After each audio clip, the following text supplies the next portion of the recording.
fiz parte do time que trouxe os primeiros eventos do TED para o Brasil, o TEDx. Depois a gente fez um TEDx na Amazônia, que foi a coisa mais fantástica que aconteceu. 500 pessoas num hotel flutuante no meio da floresta. Melhor. Depois eu saí do banco, abri uma empresa que chama Profile, que é uma empresa de relações públicas. A gente trabalha com marcas de impacto positivo e conta histórias. E aí acho que é isso por enquanto, para falar sobre mim. E aí veio esse tema, né, que era para falar sobre mágica. Eu falei, mas que mágica? O que tem a ver isso comigo, né? E aí a Mari queria que eu falasse, a gente deu uma olhada nos temas. Eu falei, tá, de repente esse aqui, ó, mágica. A gente, né, é um tema meio amplo, assim, a gente pode tentar achar alguma coisa para falar sobre isso. E aí eu estava num processo de reflexão, assim, sobre o que é mais mágico que existe, né? E aí a gente vai passar um pouquinho por isso, né? Então, para começar, eu queria falar que a mágica é uma coisa que a gente não entende. Então, a gente olha para aquilo, um truque de um mágico, e fica pensando assim, nossa, como é que esse cara fez isso? Então, a gente não entende. Isso acontece na nossa vida algumas vezes também, coisas que passam pela gente e a gente não entende naquele momento, e depois, mais tarde, ele faz sentido. Então, eu queria contar uma história que eu conto só para amigos e em casa, no máximo na mesa do bar. Eu nunca contei essa história para uma plateia, então vou compartilhar com vocês hoje aqui. Como eu falei, eu comecei minha carreira como jornalista lá em Porto Alegre, trabalhava no jornal Zero Hora, e desde o início tinha um amigo meu que trabalhava na Veja. Ele era colega de faculdade, meu melhor amigo até hoje. E ele um dia me chamou, cara, vem me ajudar a fazer uma matéria aqui, precisa buscar um personagem, e a questão que está em prática, que está em discussão aqui, é sobre falsificação de remédios, né? Tinha um pessoal que colocava placebo no lugar e roubava os remédios da indústria farmacêutica e vendia um remédio super caro por um preço muito mais barato. E esse remédio em questão era um remédio de tratamento contra o câncer. E a primeira missão que ele me deu foi ir no interior do Rio Grande do Sul, achar uma pessoa que eles sabiam que estava tomando um remédio falso há um tempão e falar com ela, para ver qual era o impacto na vida dessa pessoa tomar esse remédio falso. E eu cheguei lá, era um tiozinho que tinha 70 anos, assim. Ele olhava com... O olhar dele tinha não dava nem para explicar, ele brilhava e era pálido ao mesmo tempo, assim, porque ele... né, queria viver, mas ele sabia que o fato de ele estar tomando um remédio falso há muito tempo tinha acabado com a chance dele de lidar com aquele problema. E a casa deles era super simples, não tinha nada, era um casal. E eu conversando, tentando extrair alguma coisa, e olhava para o lado, uma das únicas coisas que tinha era uma cabeceira, um criado mudo com um reloginho que fazia tic-tac, tic-tac. E eu olhava para ele e falava, nossa, o tempo dele está acabando aqui nesse lugar. Por causa de alguém que, né, não tinha a menor noção do que estava fazendo, ou melhor, não pensava sobre isso. E essa reflexão tem um pouco a ver com essa questão que a gente vai passar um pouquinho mais adiante, que é a vida em si, né? Mas antes de avançar nisso, eu queria falar de como é que a mágica se manifestou nesse caso. Então, essa foi a primeira matéria. Eu continuei trabalhando na Veja, depois eu assumi a sucursal da revista com 23 anos. Naquela época a Veja não era tão controversa quanto hoje, né? A Veja cumpria seu papel lá de quarto poder da imprensa super bem, ninguém questionava, como tem muito questionamento hoje. Então, tá naquele lugar, pelo menos onde eu estava no Rio Grande do Sul, era como chegar no topo da carreira, como jornalista de mídia impressa, com 23 anos de idade. Então, eu estava mega radiante, assim, me achando incrível, né? Tô fazendo a coisa mais incrível que sempre queria. E aí tinha muito trabalho, obviamente, mas eu acreditava muito naquilo. Eu achava que eu estava cumprindo uma missão social de jornalista e trabalhava muito, muito, muito. Enquanto meus amigos ficavam jogando bola, fazendo outras coisas durante a semana, eu estava lá virando madrugada e feliz da vida. E por causa dessa motivação, eu estava indo bem. Eu fazia um monte de matérias legais, assim, que eu viajava por todo interior do Rio Grande do Sul, ia para Santa Catarina, fazia matéria desde que o Oiapoque está secando, né, do Oiapoque ao Chuí, que tinha uns caras desviando a água lá do Oiapoque para irrigação ilegalmente, até matéria sobre praia de nudismo em Santa Catarina. Né, e foi lá que eu descobri que, como é que você descobre quando o cara é nudista de primeira viagem, são aqueles que têm bunda branca. Né? Isso se manifesta na vida de maneira, muitas maneiras diferentes. E aí, enfim, estava fazendo essas matérias, mandando bem, e um chefe lá, um cara mega competitivo, ele começou a fazer um ranking entre todas as sucursais que tinha na época. Tinha Salvador, Belo Horizonte, Recife, Curitiba, Rio de Janeiro, enfim. Tinha um ranking que emplacava mais matérias. E esse ranking eu estava sempre na frente, e cada vez me achava mais. E mandando ver, fazendo matéria, e aí o cara um dia falou assim, não, vocês têm que fazer que nem o Rodrigo, olha quantas matérias ele está emplacando. E eu estava me achando muito, até que um dia tocou o telefone, né? E aí era um cara de São Paulo, um editor, falando assim, Rodrigo, a gente precisa da sua ajuda numa matéria. E ele explicou o que era a matéria.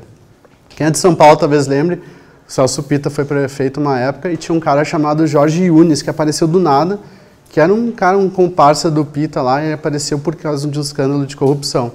E ninguém conhecia esse cara, e tinha que fazer uma matéria sobre ele, quem é o Jorge Yunes, e aí me ligaram pedindo minha ajuda para falar sobre isso, para ir atrás de informações. Qual que era a minha missão? Era falar com 5 pessoas. Né? Era Marta Suplicy, o Mário Covas, que era o governador na época, José Serra, Paulo Maluf e o Fernando Henrique Cardoso, que era o presidente. Eu falei, meu, você tá louco? Não, foi em português, em gauchês. Bah, tá louco? Aí o cara falou assim, não, você tá indo bem, acho que você pode nos ajudar. Eu falei, mas é política, não tô em São Paulo, não conheço ninguém. Ele, não, a gente vai te dar uma força, vamos nessa. Eu, tá bom, vamos nessa então, né? Vou mostrar meu trabalho aqui. E aí saí enlouquecidamente ligando para todos os assessores para tentar falar com esses caras. Aí atendeu o assessor do Maluf uma vez, Rodrigo, quem é você? Eu falei, sou jornalista aqui da Veja, sei que é Porto Alegre. Porto Alegre? Mas por que os caras de São Paulo não estão ligando para mim? Por que você? Eu falei, sei lá por quê. E aí eu já não conseguia explicar isso. Então era uma história estranha do início ao fim, né? E aí o cara viu sotaque, né, voz de moleque, não fazia sentido, mas eu continuava. E aí na quinta-feira eu mandei um e-mail para a editora, eu falei, fulana, vou preservar os nomes aqui, fulana, eu não estou conseguindo falar com ninguém. E ela disse assim, não, mas como assim? Ninguém me atende, ninguém me responde. Não, faz o seguinte, diz que você conhece esse. E aí me deu uns nomes lá. E eu saí ligando e liguei para todas as pessoas de novo, até que eu liguei para a assessora do Fernando Henrique na época, e eu falei para ela, a gente está fazendo essa matéria, precisa contar quem é esse cara, precisa saber se o presidente conhece ele, tarará. E aí ela falou assim, tá, espera um pouquinho, eu vou ligar para ele e já te retorno. Isso era 9 da noite. Aí, 9h30, eu fiquei sentado esperando, como eu sempre fazia, né, esperando as coisas acontecerem lá, esperando um dia um cara de São Paulo me falar que a matéria ia ser fechada. Eu podia ficar lá ou não me falar, e eu ficar lá até as 3 da manhã, descobri que ela não ia ser fechada. Enfim, era meio isolado o trabalho lá. E aí, eu fiquei esperando, ela me ligou de volta e falou assim, falei com o presidente, ele disse que teve com esse cara uma vez, não conhece ele, mas pareceu um empresário competente. E eu anotei desesperadamente aquela frase lá, assim que ela desligou, eu liguei para São Paulo e falei para a editora que eu tinha conseguido, a frase era essa, ela, uau, do caralho, incrível, desculpa a palavra, incrível esse negócio, demais, a gente vai publicar, segue tentando os outros, tudo bem. E eu fui embora, 9h30, meus amigos estavam jogando bola, ainda fui jogar bola, tomar cerveja feliz da vida, tipo, cumpri mais uma missão. Aí outro dia acordei, já dei uma relaxada, afinal, né, tinha conseguido isso, vou atrás das matérias, continuando aquele processo. Aí às 5h30 da tarde, já né, preparando para ir para a praia, final da semana, me liga o chefe do chefe lá e fala assim, Rodrigo, me conta, tudo bem, me conta a sua conversa com a Ana Tavares, que é o nome dela. Aí eu falei para ele, enfim, tudo que eu tinha conversado, não sabia o que ele queria. E ao final da conversa, ele falou assim, em que momento você falou que conhece o fulano? E aí a editora tinha falado, fala com a Ana Tavares que você conhece o fulano, que ele vai te dar acesso. Aí eu falei, eu mencionei, porque, enfim, foi orientado por isso. Ele falou assim, você conhece o fulano? Eu falei, não. Ele falou assim, então é o seguinte, se você fizer uma cagada, a gente está do seu lado. Mentir para a presidência da República é molecagem. Pega suas coisas e vai embora. Aí eu fiquei mais ou menos com a cara que vocês estão agora, assim. Eu falei assim, como assim? Tipo, não deu pra entender nada. Eu falei, é isso mesmo, fala com a fulana, segunda-feira, tarará. E eu falei algumas coisas ali, desliguei o telefone, fui tentar descobrir o que tinha acontecido. Liguei para um amigo, liguei para outro. Vou resumir essa parte. No final, anos depois, eu descobri que esse cara era o único que falava com a presidência da República, na revista. E ele estava em casa doente. E ele me contou toda a história depois, detalhes e tudo mais. E ele... Não. No names. Mas aí eu conversei com ele, super gente boa, ele me contou toda a história, tudo que aconteceu, deu para entender super bem o contexto. Mas ficou muito claro para mim ali, no primeiro momento que eu entrei numa corrente de poder ali muito forte, muito bem estabelecida, sem saber muito bem onde estava entrando. E aí estourou do lado mais fraco. Por que eu estou contando essa história? Por quê? Porque, para mim, foi um dos momentos mais mágicos da minha vida. Quando eu saí dali, eu fiquei arrasado, né? Fui para casa, falando com os meus pais. Meu pai é jornalista, meu avô também era, então tinha essa coisa na família, assim. Foi uma chateação, frustração coletiva, né? Todo mundo ali pensando, o que aconteceu? Tentando entender. Eu, no fundo do poço, minha carreira, meu ego, o que vai acontecer comigo? Né? E aí eu fiquei arrasado. Domingo à noite, as coisas começaram a clarear, né? O céu começou a limpar, o céu azul começou a aparecer. Eu lembrei de uma coisa que eu queria muito fazia 3 meses. 3 meses antes, meu irmão falou que estava indo para a Indonésia com os amigos surfar. E a gente surfava junto, eu surfo desde os 12 anos. E eu queria muito ir nessa viagem, muito. Mas era uma vontade, mas eu ficava pensando, mas se eu for, minha carreira, né? Eu não posso ficar, posso tirar férias agora, não posso largar tudo. E fiquei nesse debate individual. E aí, quando domingo eu me dei conta disso, eu falei, nossa, agora abriu a janela, né? A oportunidade, uma coisa que eu tanto queria, apareceu. E aí eu pensei, bom, tenho 23 anos, ganhava uma grana boa, fui demitido, vou ganhar mais o FGTS, né? Eu vou pegar todo esse dinheiro, vou deixar uma parte aqui e vou para lá ficar surfando até acabar o dinheiro. Não era tanto dinheiro assim, durou 2 meses, né? E aí eu voltei para São Paulo, para Porto Alegre, em seguida eu vim para São Paulo. E aí, enfim, começou a carreira, trabalhei em revista VCCA, depois no Banco Real, etc. Qual que foi o aprendizado, né, olhando para trás sobre isso? Que é perceber que as coisas que a gente não entende, como eu falei antes, né, a gente vai entender depois, mas também tem muito a ver com as histórias que a gente conta pra gente, né?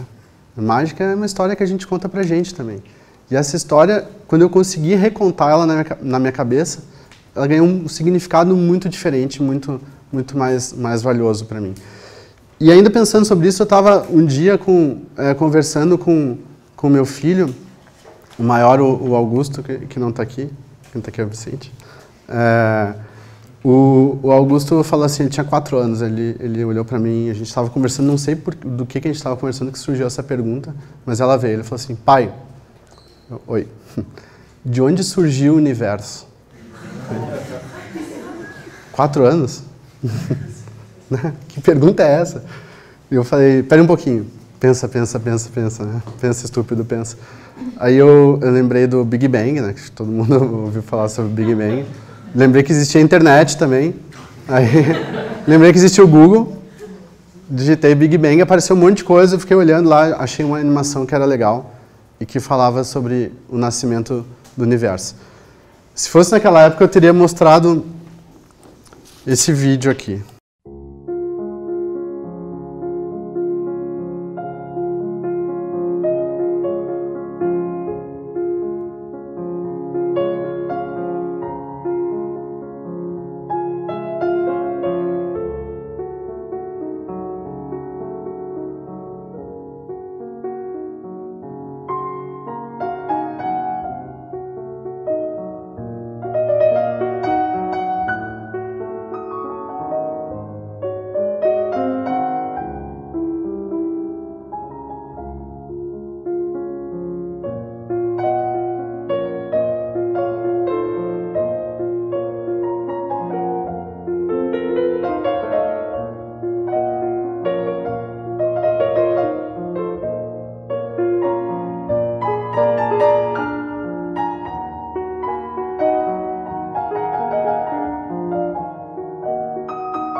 cada, né, molécula, partícula que contém dentro da gente existe no universo também de diferentes maneiras, né? E essa para mim é a principal mágica que existe, né? É a mágica da vida, né? A mágica de a gente estar aqui agora se olhando, um olhando o outro, a gente estar aqui respirando nesse momento, né? De eu poder estar falando essas palavras para vocês. Como é que surgiu isso tudo? De onde que vem? E como é que a gente aproveita a vida? Onde que a gente coloca a nossa energia, né, naquilo que a gente está fazendo? Por que a gente coloca essa energia? Com qual intenção? Sabendo que pelo menos nessa vida a gente só tem uma vida, né? Pode ser que a gente tenha outras vidas, mas desse momento que a gente nasceu até agora, né, leva uma vida inteira. E esse momento agora é o limiar da evolução, mano. Pelo menos nesse espaço-tempo que a gente tem, que a gente conhece aqui agora. E o que a gente está fazendo com esse presente, né? Como é que a gente aproveita cada dia? Tem pessoas, animais aproveitando a vida de maneiras diferentes, né? Esse cara aqui, ele curte muito a outra vida, né?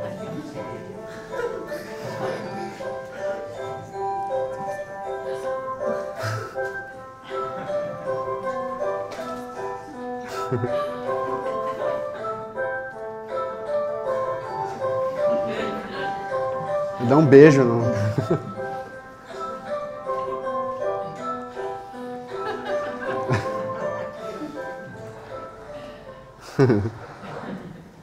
Esse aqui, a resolução não está muito boa, vou mostrar para quem está mais longe aqui, mas esse vídeo tem um coelho maluco que passou no meio da avalanche. O coelho se jogou na avalanche, ele está vindo lá de cima. Olha, ó, atravessando aqui, ó. Ele se joga no meio da avalanche e segue. Eu vou passar essa avalanche. Eu vou passar essa avalanche. Eu vou passar, ele está aqui embaixo, ele vai conseguir. Eu vou passar. E aí ele sai por cima lá. Quem está longe não pode ver muito bem. E aí tem gente que vive querendo chamar atenção também, né? Tipo esses caras aqui.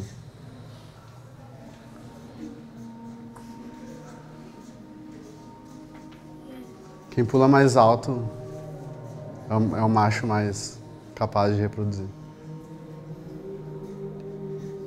Porque faz um barulho maior quando cai. E chama a atenção das fêmeas. Não precisa nem ter carro do ano. Ou nem saber fazer yoga, sei lá, cada...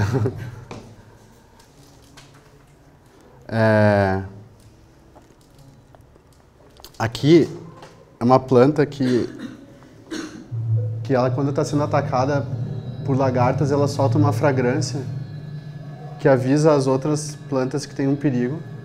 E aí todas começam a produzir um mel, atraindo vespas que são parasitas. Aí essas vespas jogam os ovos dentro da larva. E a larva infesta a lagarta de dentro para fora. E aí quem diz que planta não tem vida, né? Pensa de novo. Pensa de novo. Eu estava no TED esse ano e tinha uma mulher que chama Suzane Simard. Ela apresentou o trabalho dela, que ela está estudando a comunicação entre as árvores. A fala dela já está no ar, eu recomendo muito. Como ela chama? Suzane Simard. Ela começou a estudar, sabendo que as plantas produzem nitrogênio, oxigênio também, clorofila, enfim, toda essa produção de vida. Ela pensou, bom, se elas produzem, de onde vem, para onde vai, né? E ela começou a medir, fez uma engenhoca lá, não vou saber explicar agora, mas para medir como é que os gases saíam das plantas e voltavam. E ela descobriu que existem plantas que são tipo as rainhas da floresta, tem um monte de outras ao redor, e essa grande, ela regula a troca de nutrientes entre as plantas. Então, quando uma está com fome, ela fala, mãe, estou com fome. E aí a maior, né, dá um comando para as outras fazerem essa troca de nutrientes. E isso também acontece com micro-organismos que estão no solo também, que são fungos, etc. Então tem um ecossistema... Quem viu o filme Avatar deve lembrar disso, né? As flores piscando e tudo. Então, esse aqui é um exemplo bem prático de que as plantas conversam entre si. E aí eu trouxe algumas fotos aqui de como manifestação da vida de outro jeito. Não ficou boa aqui por causa da projeção, mas é um fotógrafo que chama L. Davis, que ele faz fotos fantasmagóricas e surreais das florestas lá na Inglaterra, norte da Grã-Bretanha. Esse outro aqui chama Xavi Bow, ele tira foto dos animais em movimento, dos pássaros em movimento, registrando o padrão de voo. Estou olhando para o Dani aqui, que é fotógrafo, isso aqui é uma técnica difícil, né? E ele registra esse padrão de voo dos pássaros, e é incrível o trabalho que ele faz. Aí tem outro cara esse é um cara que eu admiro muito, ele chama Chris Burkard, ele é um fotógrafo de surf, ele descobriu que se ele fosse competir contra outros fotógrafos de surf na Havaiana, na Califórnia, ele ia morrer de fome, né, porque tem muitos, e ele falou, puta, eu vou tirar foto em lugares onde ninguém tirou antes. E ele começou a ir para lugares inóspitos para fazer as fotos.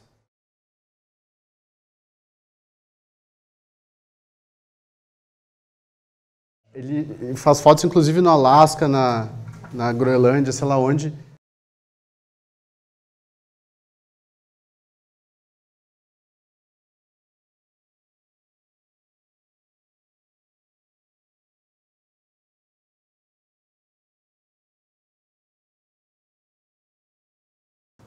Esse cara, o Chris, ele faz fotos nesses lugares inóspitos. Então, por exemplo, aqui ele fez uma foto de uma onda congelada. Não sei se vocês conseguem ver ali. Ele viaja para lugares fantásticos e começou a tirar fotos de outros lugares que não tinham necessariamente onda. Enfim, e aí eu lembrei de uma frase do Ralph Emerson que ele fala assim, a pessoa mais feliz é aquela que aprende a reverar a natureza, né? Reverenciar a natureza, quer dizer. E reverenciar a natureza, no fundo, é fazer uma reverência a nós mesmos, né? E isso me lembra uma viagem que eu fiz, a Mari estava junto, a gente fez no ano passado para o Peru, que é na região andina. Isso aqui aquela montanha que está lá chama Apu al Sangate. Essa água está intocada há milhares de anos, é um lugar super preservado, não pode entrar na água, porque é uma lagoa sagrada lá para os povos que vivem lá, que chama Quero, né?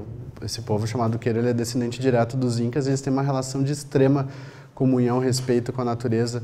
Tudo que eles têm ali são batatas, diferentes tipos de batatas, quinoa, e uma lhama, uma alpaca, cada família tem. Eles cuidam disso como se fosse a própria vida. Quando precisam comer um animal, eles fazem um ritual de pedir desculpas, porque eles precisam daquilo de fato, porque o animal faz parte da família deles em alguns casos. E aí, eu estava lembrando desse lugar, assim, eu lembrei de uma outra história que fala um pouco também de escala, né? Que tem a ver com um dos mestres do lugar lá, o Dom Marcelo. Ele é um dos líderes desse povo quero, e quando a gente foi nessa viagem, teve a oportunidade de sentar com ele, aprender muitas coisas com ele. E a gente conheceu uma história lá de um homem, né, que foi para lá, um homem ocidental, esse que gosta muito de aparelhos eletrônicos, está sempre conectado, né, buscando sentido em coisas, mas ele queria aprender um pouco mais dessa vida espiritual. E um apo, antes de falar a história, um apo é um lugar sagrado para esses. Pode ser uma lagoa, pode ser uma montanha, é um acidente geográfico magnífico. É muito sagrado para esse povo. Então eles acordam de manhã, olham para esse apo, sopram a folha de coca, perguntam se está tudo bem. Então tem uma relação muito próxima. E esse cara, quando sentou na frente do Dom Marcelo, ele queria ter, em busca desse conhecimento, né? Ele perguntou para ele assim, Dom Marcelo, eu queria entender a relação do tempo entre os homens e os apos, né? A humanidade e os apos. Aí o Dom Marcelo ficou imóvel, feito um apo, né? Ele próprio um apo, olhou para o cara e falou assim, 1 segundo no mundo dos homens é igual a 1 milhão de anos no mundo dos apos. Aí o cara falou assim, uau, que impressionante essa escala, essa relação. E aí ficou pensando, eu quero aprender mais sobre isso, e mandou outra pergunta. Ele falou assim, Dom Marcelo, então agora eu queria entender a relação entre o dinheiro entre o mundo dos homens e o mundo dos apos. Aí o Dom Marcelo, ainda imóvel, feito um apo, olhou para ele e falou assim, $1 no mundo dos homens é igual a $1 trilhão no mundo dos apos. Aí o cara assim, uau, quanta coisa, né? E pensou rápido e falou assim, Dom Marcelo, me empresta $1? E o Dom Marcelo, rápido, feito um colador, falou, claro, espera um segundo.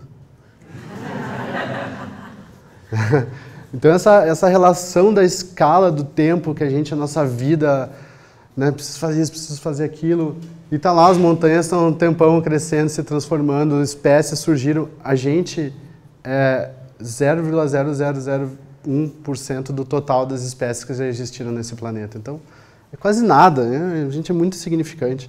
E quando pensa nessa escala, assim, também, como que ela se manifesta e como que o planeta, né, ele não é uma rocha parada, assim, a gente aqui não vê, mas ele está em constante transformação e graças à tecnologia e jeitos diferentes de olhar, a gente já consegue ver isso de maneiras diferentes. Então, esse vídeo, ele mostra o ciclo do derretimento do gelo nas calotas polares, mês após mês, durante um ano.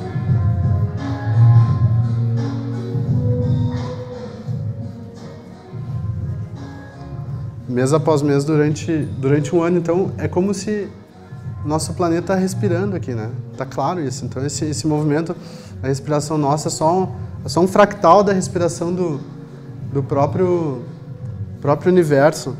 E tem outros jeitos que se manifestam também que a gente não enxerga muito bem. Assim, por exemplo, tem um estudo de um japonês que ele expôs a água a diferentes sons e músicas e palavras, e depois ele fotografou essa água congelada para ver como é que, não sei o que chama, flocos de água, não? Como? Moléculas, cristais de água, cristais de gelo. Os cristais de gelo, como é que eles ficavam, né? E aqui tem, sei que tá ruim de olhar, mas vale muito ver esse trabalho, depois eu passo a referência. Uma música de heavy metal lá em cima, a música Imagine do John Lennon, né? A perfeição da organização das moléculas. Aqui na direita a palavra seu estúpido, essa outra aqui eu odeio você e outras coisas do gênero. Como é que a água se manifesta? Aí tem gente que fala, nossa, isso é história, né? O cara fez isso, tá vendendo esses posters aí, ganhando dinheiro, é 171. Só que aí recentemente saiu esse trabalho aqui que mostra como é que a matéria se comporta, né, em relação ao som. E aí a gente pensa se aquilo acontece se acontece com essa grãos de areia, não sei o que é, se acontece com a água, né, a reação aos sons ou energias que vibram ao nosso redor. E claro que acontece com a gente, porque a gente é formado por água, né? Então, que tipo de coisa que a gente está exposto, né? Que tipo de coisa que interfere na nossa vida, que tipo de energia a gente se expõe e em troca do que também. Então, esse estudo mostra muito que tudo que acontece, né, e mesmo que a gente não enxergue, de uma maneira mágica, ela tem efeito sobre a gente. E a mágica é porque a gente não vê também.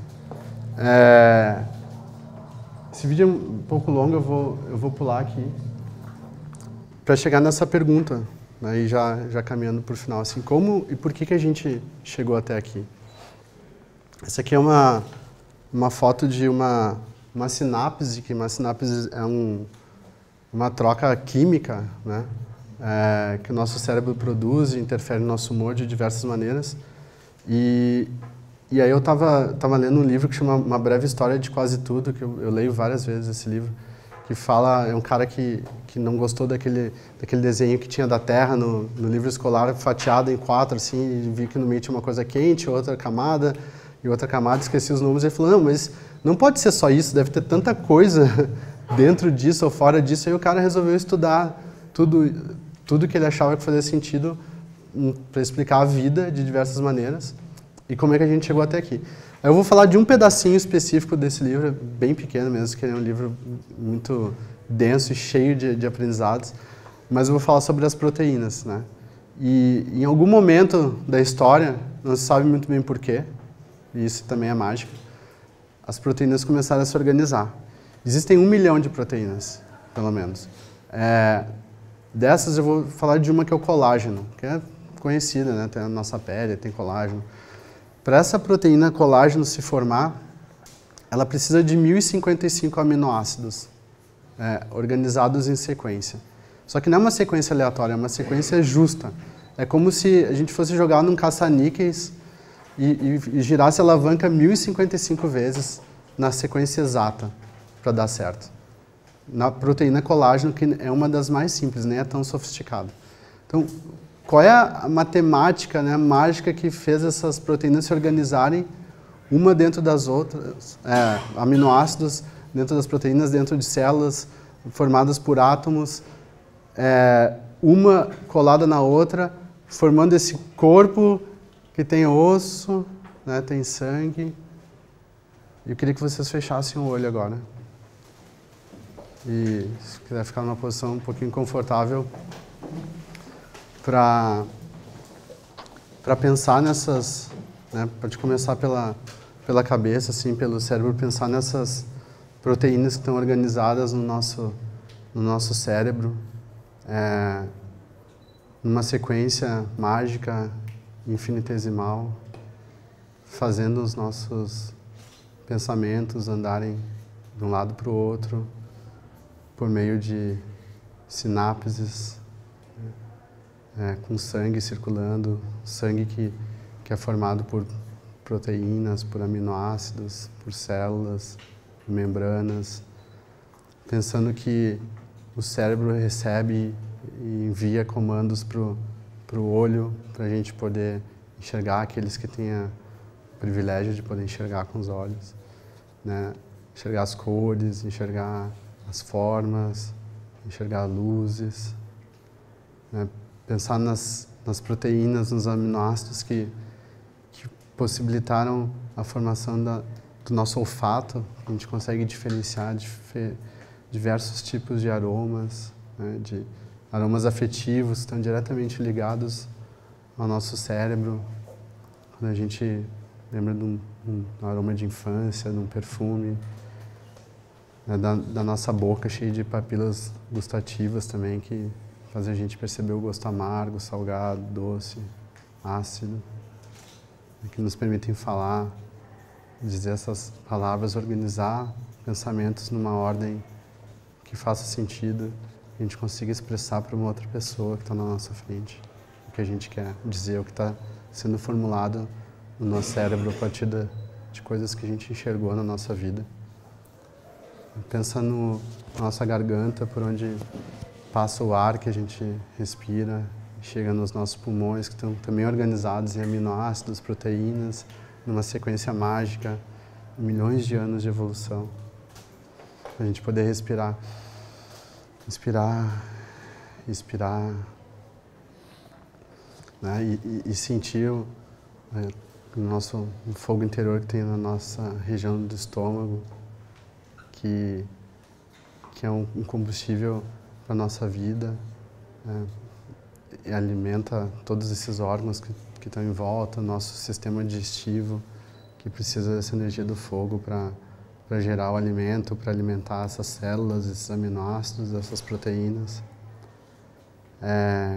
Pensa nos órgãos reprodutores que conseguem fazer com que a gente consiga existir como espécie, né? Para que a gente possa ter os nossos descendentes, de onde a gente foi gerado, incontáveis gerações de pessoas casais que se reuniram, também numa ordem aleatória, para a gente estar aqui nesse momento agora, respirando, pensando sobre isso, nossas pernas que nos levam para diferentes lugares, que nos levam para conhecer o mundo, nossas articulações, que nos permitem mudar de lugar, né? Mudar de ideia, mudar de rumo, mudar de sentido, mudar de intenção.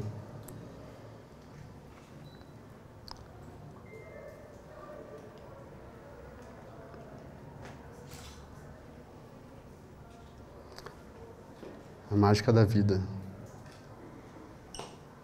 que é tão rara. A gente não conhece nenhum outro lugar que tenha vida no universo. Possivelmente existe, mas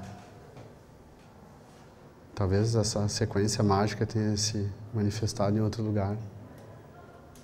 milhões de anos-luz, talvez bilhões de anos-luz daqui, que nessa vida a gente talvez nunca vai encontrar, mas que a gente segue buscando, embora a mágica principal da vida esteja dentro de nós, pulsando no nosso coração.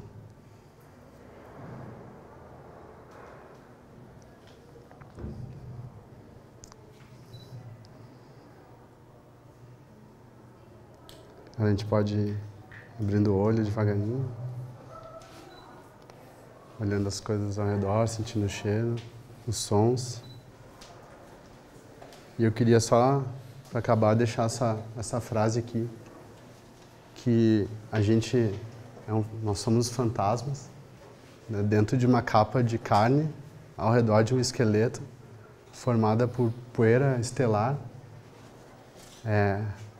em cima de uma pedra, flutuando a milhares de quilômetros de distância pelo espaço, indo não sei para onde. Essa é a mágica da vida. Obrigado.